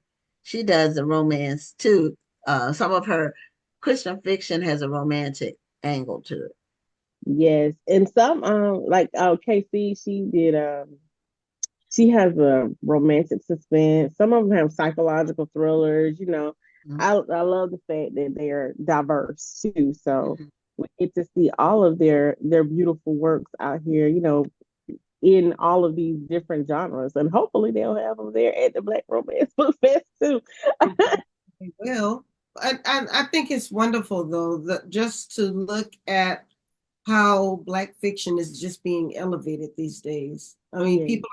I Yeah. mean, I know we talk a lot about the people who are just out here for a side hustle, but there are people such as yourself who are putting their all into their work, and it's being recognized. And I think that's beautiful. yes, I love it. I love that, we're all getting recognized. And I love that we're also recognizing ourselves too, you know, because Yes. sometimes we don't, get that. But this is like events like the Black Romance Fest, it is just, it's beautiful to see us being celebrated in this light and in this capacity to where, you have just a gamut of authors who Yeah. are all out here and really working and, really creating these passionate works. And you get to see it on display. And I think that's another reason why I'm just in love with this event already, like just because of that. And I haven't even gotten there, but it is, I will say, thus far, it has been very well organized. I am so impressed, by this being the first one. Mhm. Yes, that's amazing. Yeah, we'll have to see about getting the organizer on the show so she can tell us, more details about what's going to be going on that weekend. Yes, And this yes. in what month is it? It starts the last day in May, and then it goes through June the 2nd. Okay. All right. Well, Aries, we're at the end of our show. And if you can show your book cover one more time. So, Love on the Absolutely. Rebound, just released. And we're excited for you in the second book in the series and looking forward to the third book, which will be out in roughly a year or so. Normally, that's how those things. Yes, Mhm. roughly a year. So I Yeah. cannot wait. I'm excited to get all of the sisters out here. Okay. Well, congratulations again. And thanks for being back on the show. Thank you so much for having me. Thank you Thank for you. being here. Have a great night. You too. You guys have a great night. You too. Okay. Well, for those who missed the top of the show, in terms of the National Black Book Festival that we had this year, we've been posting photos on our Facebook and Instagram pages, and we will continue to do so. We have a lot of photos. We're still going through them. When you have raw photo footage, you have to match up the name with the person, Right. and it, That's it hard it's sometimes. hard. It can be hard Especially in because this day and age, everybody changes their hair. well, and we had over 100 authors, so some of them weren't wearing their badges, or they, you had to look at the book. So it's it takes some hours to do, but we will be posting them daily between now and when we're done. It's going to be a couple more months before we're completely finished, so you all get a chance to see each. Every day we'll be posting new pictures. So we're at the final interview for tonight, and it is, he goes by G. Douglas Davis the fourth, but his name is coming up as Douglas Holliday. And he's a poet and an author. And he won, when we did the Black Authors Matter TV Awards, he won in 2022 in the biography category. So, and I see he's turned some lights on his face so he's not He sitting was there going to in the be dark. incognito during the And we interview. need we need a light. We need the light back on so we can see you. And there you go. So, Douglas, welcome back to Black Authors Matter TV. Back on, so and you need to All turn right. off the whatever I device you need to, I have. need to turn one of these off, right? Yes, you need to turn the sound off on whatever device you have. And you need to turn off the whatever device you have. Okay, so do you have it off now? Okay. Can you hear me? Yeah, I could hear you before, but I could also hear myself with the 6 second Okay. delay. Yeah, I had two screens on because I'm glad you guys told us to log in early because Yes. as it turned out, I had to do a update. Oh, a Zoom So update? I was afraid that the update was not going to be in time. It was dragging. Yeah. And so Zoom is was I'm it a just happy Zoom that everything update? worked out. Was it a Zoom update? Yeah, it was a Zoom meeting update, and Okay, yeah. I didn't expect that. Yeah, they do that all the time. And it doesn't take that long, but I log on normally. I'm logged on 20 minutes before, just in Okay. case Yeah, yeah. I just wasn't anticipating to work all that out. an update. Yeah. But anyway, welcome back to the show. Thank you. I'm Yeah. I I want to somewhat apologize for my first interview with you guys 2 years ago. It just did not work out well, only because I'm an idiot. I had my earphones on, and I'm spoiled by my earphones. And as it turns out, if I have my earphones in, you guys don't hear me or I don't hear you. So it just got discombobulated. Well, you're not alone. We have tech problems every now and then with um the guests, and usually it's because they're not on Zoom often. Yeah, exactly. Exactly. And I'm so, not, I'm retired and all that good stuff. I no longer have to do Zoom meetings. And I think I did maybe one, and that was with my health professional one time only this year. So I don't do these a lot. yeah, and Mm. this is different from like, you know, uh just talking to people because you're on camera and it's being broadcast, it's live stream. And we have a lot of viewers, and then it's also it stays, we boost the show for 10 days after. So normally, at least 5 6,000 views of every episode, and sometimes 10,000, just depends on the episode. So a lot of Exactly. people see it, so it's different from just like a Zoom meeting like that you might have Hmm. with your at work or whatever. So, and some people turn the cameras off on those. Anyway, um, you have right. What I couldn't find on my computer or my laptop that I'm using is the filter button, so that I could be so that I could look better. You guys are just stuck with what you got on your end. Oh well, That's the way I approach this. you look fine. You look fine. So you perform poetry live. You do. Yeah, I do. Years ago, I used to do a lot of open mics, but now that I'm aging out, I'm no longer interested in that, doing too much of that. It involves standing around reading, waiting for other people to read, and not being just, patient enough to want to get through that. So I don't do too much of the open mic part of my art form, if you will, because that's what the art to be a poet, you almost have to be engaged in open mics. And I just don't do quite as much of that as I did when I was younger.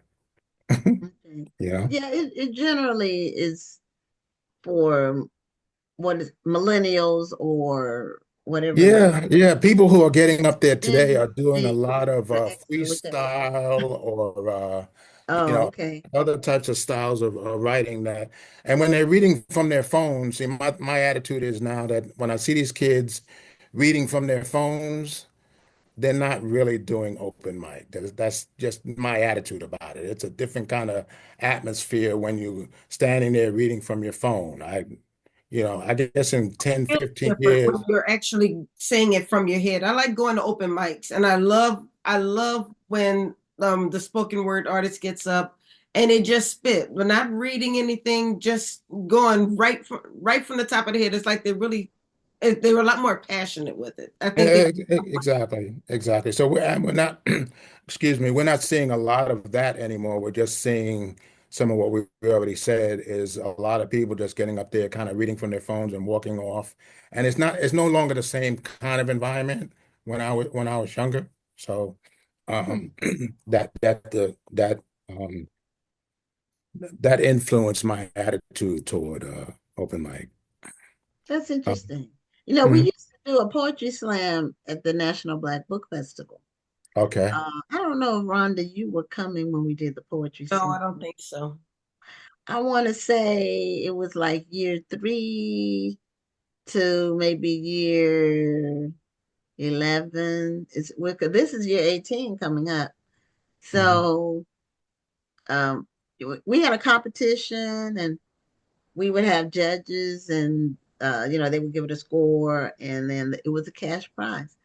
Yeah, Um, I didn't mind judging slam poetry, but my poetry is not about slam. It's not, I don't do that. Now I can do some of my poetry completely from rote, meaning from memory. right. I Mhm. can't what I don't do is this long stuff that people are considering slam poetry. So Hmm, there's a kind of quote unquote prejudice there for me that's a great art form, but it's nothing that I ever engaged in too much, you know. hmm. Well, you learn. I'm not a poet, so I didn't know about the changes in the industry, so to speak. Mhm. Yeah. Hmm. But we used to do that, and it was interesting because everybody always thought they should win, and everybody can't win. Yeah, Just the these folks, nature of it. these kids and these individuals put a lot of work into writing the slam poetry. It's long diatribe of sorts, if you will. Then they've got to commit it to memory, Hmm. and then they've got to perform it. There's three different kinds of aspects to this. And Right. Mhm. some of them don't write well. I'm just being kind of honest of sorts.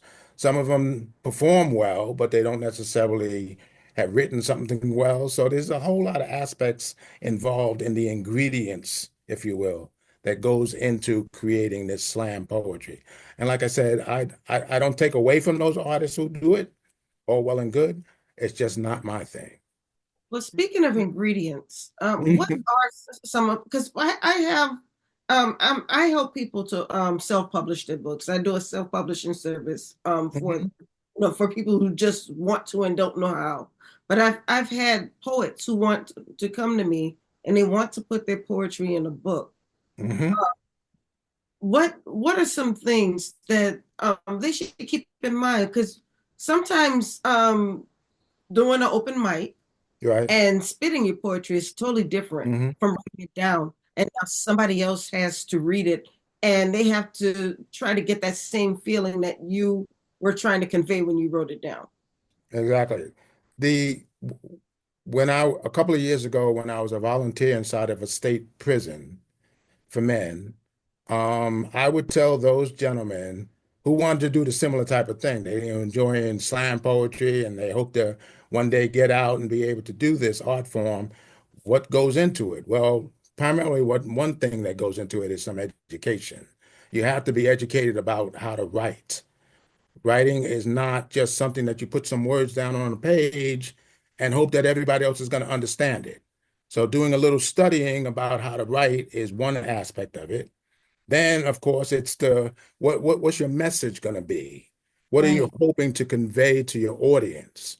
And then they have to get on track about that. Then they have to also understand that, well, if you're going to write it, you're also going to have to want to perform it. So you have to get past your shy stage, if you will, and go ahead and get up on stage, take the nerve to open up and express this art form that you spent some time in.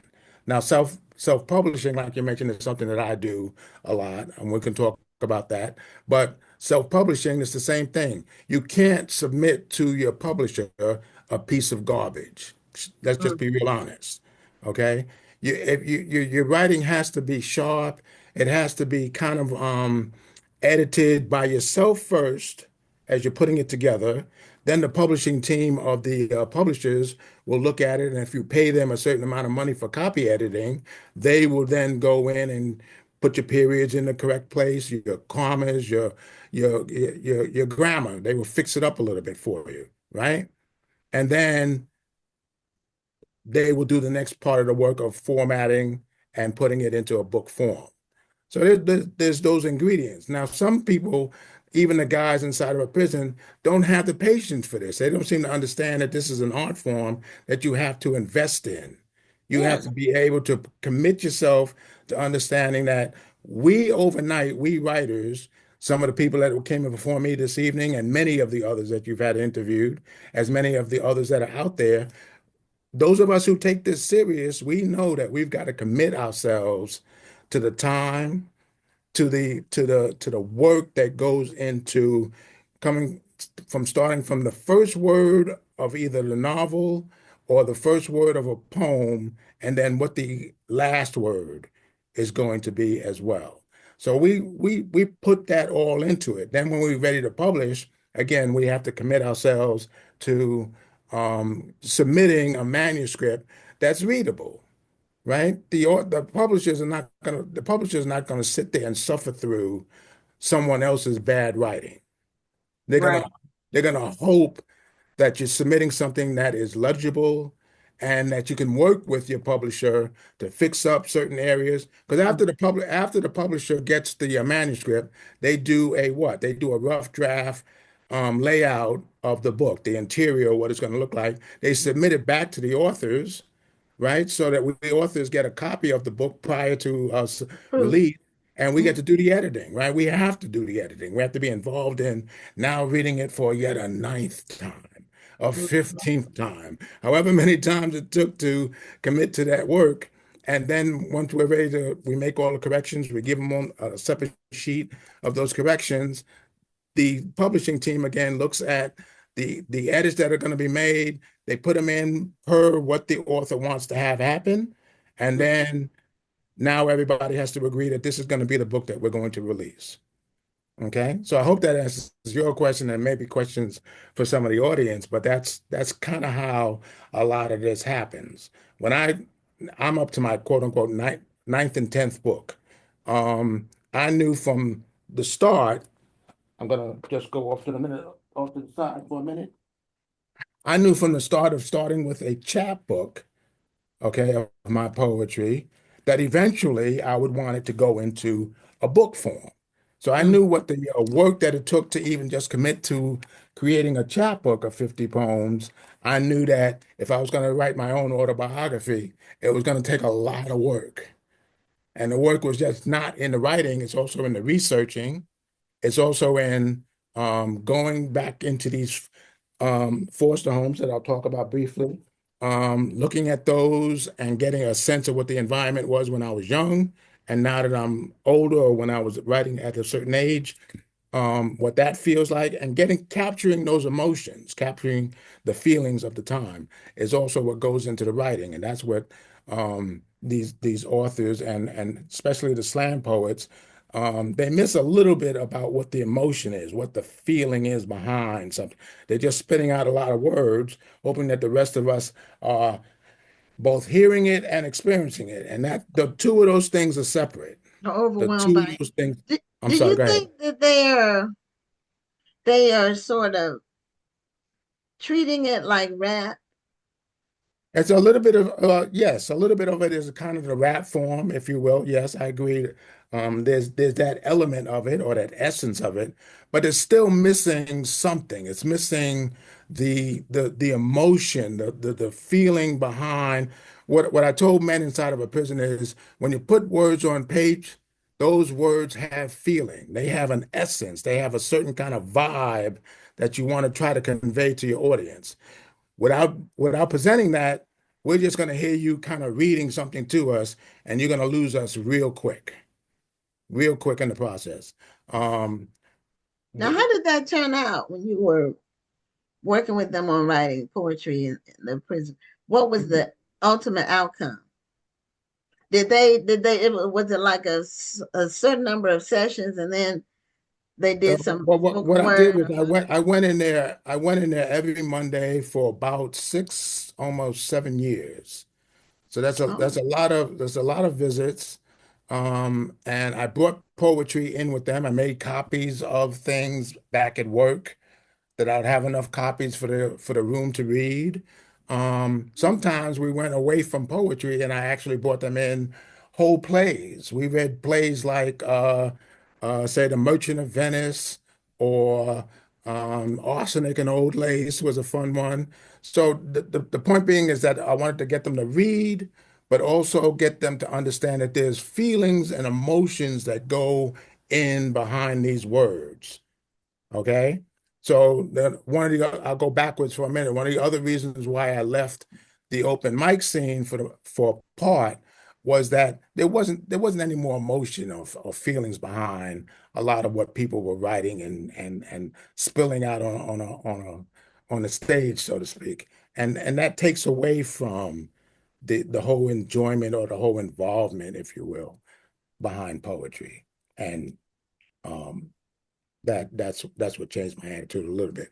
But to answer your question, that's exactly what I was trying to do with the guys inside of a prison. Get them to understand that your words, you have to be able to choose the right words, convey the right emotion, and keep your audience certainly involved, attentive to what you're doing, even from writing a letter to a family member to writing this poetry or even doing slam. And I'd let them experiment with slam and quote unquote rap poetry. And then I'd tell them kind of what's missing. I sat here for close to half an hour with you guys, 45 minutes, and I didn't get much out of it because, and we talk about that, and we Hmm. quote unquote argue about it, you know, because lots of them just want to argue for the sake of arguing. You don't seem to hold anything back. You say what you feel. I can tell. Yeah, that's exactly what one of my curses are, if you will, so to speak. Um, I Now, was did you hoping, do this yeah, for a volunteer effort or was yeah, it just part of your volunteer. It was profession? no, it was just volunteer. I was at a social event with a bunch of other poets one evening, say for the holiday season. This was a number of years ago, and the two individuals who were doing the workshop inside this prison, they could no longer do it. They were very disabled, and they decided we can't do it, and they just simply said to me, "Douglas, can you do it?" And I, without thinking or blinking or stalling or anything, I said, "Yes, I'll do it." And I just literally went in there kind of blind at the start, and I had a lot of fun with it.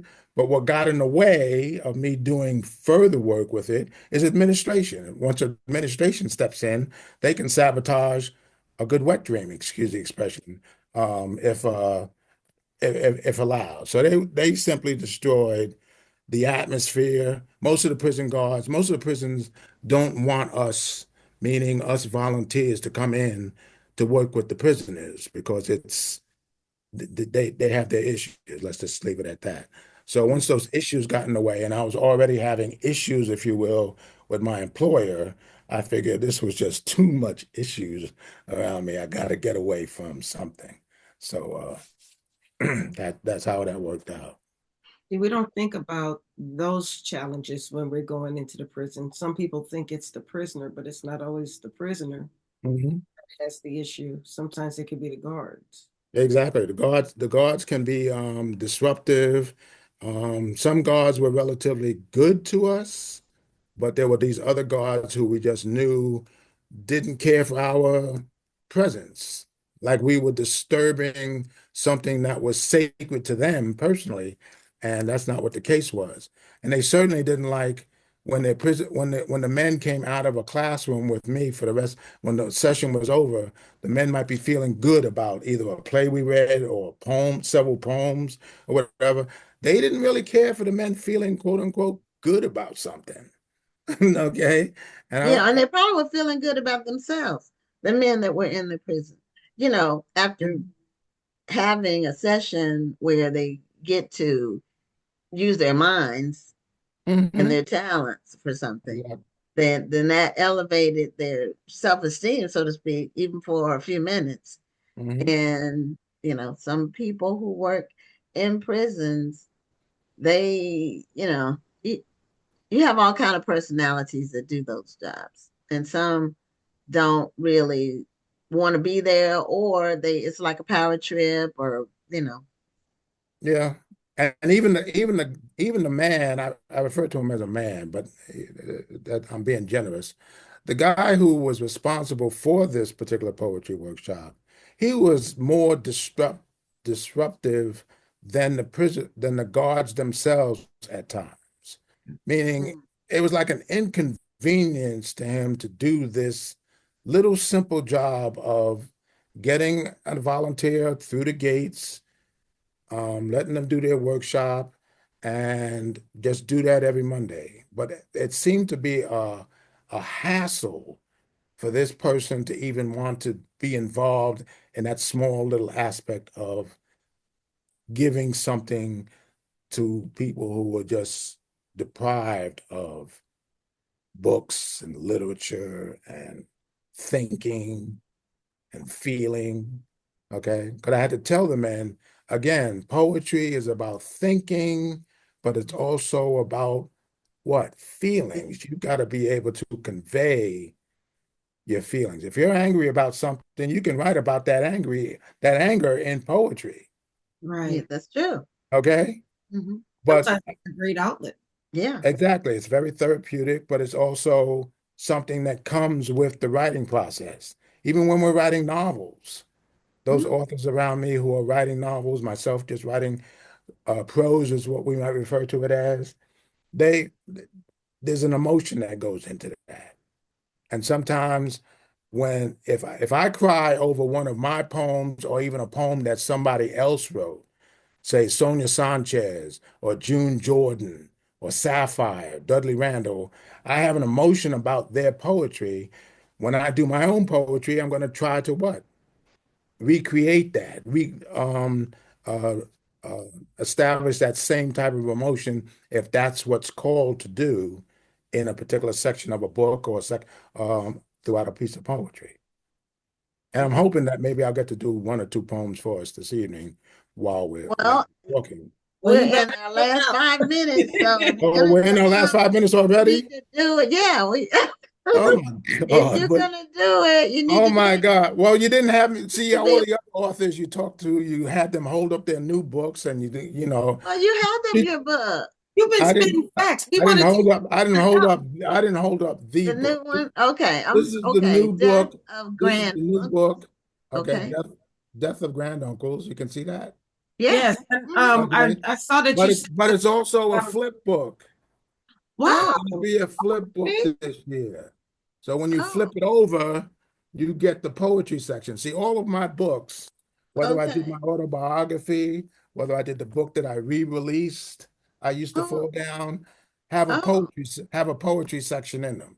So where I write okay. prose, but then I do poetry. So when I finished um, Death of Granduncles, there's not going to be any poetry specifically in this section of the book. But Okay. in But order to when you submit flip it, poetry, I decided I was going to tackle what I refer to, and people have heard me, or maybe not have heard me refer to it as my Jewish problem. Okay, so in Proud Anti-Semite, thanks to Benjamin Netanyahu, that's the poetry section. And I know that's going to be difficult for some people to like want to get into about the present conflict between the Jews and the Arabs in Palestine, but I've been dealing with it from that first chapbook that I showed you up until this book. Plus, my master's degree is in Jewish Holocaust literature and African American literature.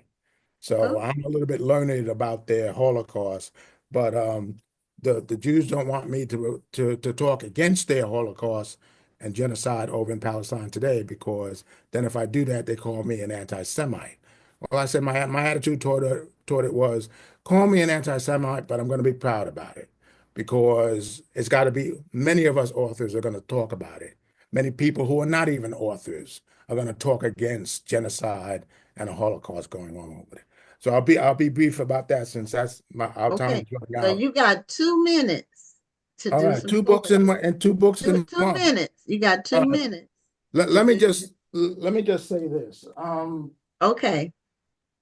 Because we always close the show at 9 straight up, which is Yeah, I don't know where you are in the country, I but to be 10 so your so time. one of the books I have in my home here is called Holocaust Poetry, right? Okay.